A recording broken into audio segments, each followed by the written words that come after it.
તો બાકી બીજા અને કોણ જે શેલ્ટર આપવાવાળા હતા, કઈ જગ્યા નાસીને ગયો હતો, આ તમામ અત્યારે એની પૂછપરછ ચાલુ છે. અને નાથદ્વારા જવાનું એક જ કારણ થઈ શકે કે એક બહુ ચર્ચિત જે એક રિલિજિયસ પ્લેસ છે, ત્યાં ઘણા બધા લોકો આવતા હોય, તો એને કારણે જો એ ત્યાં શોધવામાં પોલીસને દિક્કત હોય, એને કારણે જો આ ચૂઝ કરેલું છે.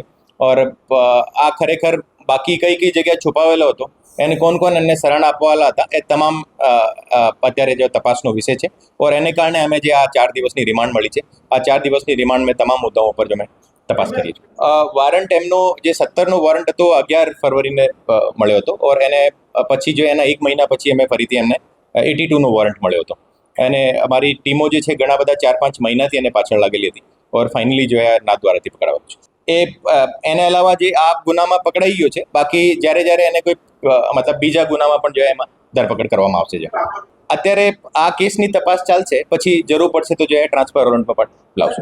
એ તમામ વિષય ઉપર તપાસ થશે. એને જે આ બધો કઈ રીતે કોણ એમાં સામેલ હતા, તમામ વિરુદ્ધ કાર્યવાહી કરવામાં આવશે.